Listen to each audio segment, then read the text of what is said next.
যখন আধুনিক চিকিৎসার যুগে বিশ্বজুড়ে হামের মতো রোগ বিলুপ্তির পথে, তখন বাংলাদেশে হঠাৎ কেন হাহাকার? রাজধানী ঢাকাসহ দেশের বিভিন্ন প্রান্তে একের পর এক শিশু আক্রান্ত হচ্ছে এই মরণ ব্যাধিতে। যে টিকা হওয়ার কথা ছিল শিশুদের রক্ষা কবচ, সেই টিকাদান কর্মসূচিতেই কি গলদ, নাকি অন্য কোনো রাজনৈতিক ও সামাজিক কারণ ঠেলে দিচ্ছে আমাদের ভবিষ্যৎ প্রজন্মকে এক চরম অনিশ্চয়তার মুখে? ৭,৫০০-এর বেশি আক্রান্ত আর শতাধিক শিশুর মৃত্যুর আশঙ্কা। কেন এমন ভয়াবহ পরিস্থিতি? চলুন জেনে নেওয়া যাক বিস্তারিত প্রতিবেদনে।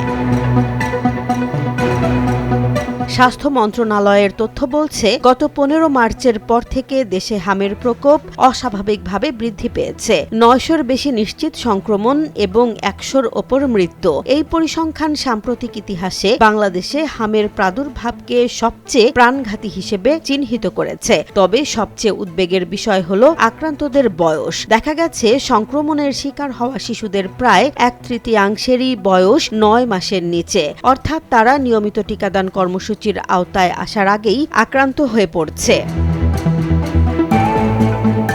স্বাস্থ্য বিশেষজ্ঞদের মতে এই সংকটের পেছনে একক কোনো কারণ নেই। নিয়ম অনুযায়ী প্রতি ৪ বছর অন্তর দেশে বিশেষ হাম টিকাদান কর্মসূচি পালিত হওয়ার কথা, কিন্তু ২০২০ সালের পর থেকে প্রথমে কোভিড-১৯ মহামারী এবং পরবর্তীতে টানা রাজনৈতিক অস্থিরতা এই ধারাবাহিকতায় বড় বাধা হয়ে দাঁড়ায়। ২০২৪ সালের রাজনৈতিক পট পরিবর্তন, অন্তর্বর্তী সরকারের দায়িত্বভার গ্রহণ এবং ২০২৬-এর জাতীয় নির্বাচন সব মিলিয়ে টিকাদান পরিকল্পনাগুলো সময় মতো বাস্তবায়ন করা সম্ভব হয়নি। সমস্যার পাল্লা আরো ভারী করেছে টিকার সরবরাহ জটিলতা। মাঠ পর্যায়ের স্বাস্থ্য কর্মকর্তাদের মতে, টিকার ঘাটতি এবং সংরক্ষণ ব্যবস্থার ত্রুটি বা ছোট ছোট ফাঁকফোকর হামের এই পুনরুত্থানকে ত্বরান্বিত করেছে। ইউনিসেফের প্রতিনিধি রানা ফ্লাওয়ার্স সতর্ক করে বলেছেন, শিশুদের বেঁচে থাকার প্রধান ভিত্তি হলো টিকা। আর বর্তমানের এই ঘাটতি ও প্রাদুর্ভাব হাজার হাজার শিশুকে, বিশেষ করে যারা সবচেয়ে ছোট ও ঝুঁকিপূর্ণ, তাদের জীবন চরম ঝুঁকির মুখে ফেলেছে।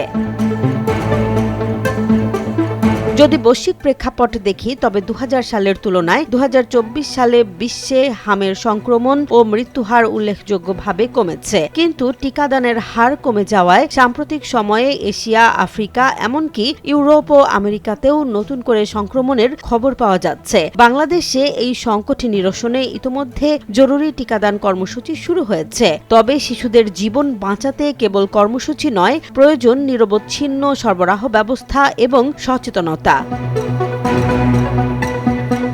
হাম একটি প্রতিরোধযোগ্য রোগ, অথচ সমন্বয়হীনতা ও অস্থিরতার বলি হচ্ছে আমাদের শিশুরা। এই পরিস্থিতি মোকাবিলায় এখনই টিকার প্রাপ্যতা নিশ্চিত করা এবং প্রতিটি শিশুর কাছে টিকা পৌঁছে দেয়া অপরিহার্য।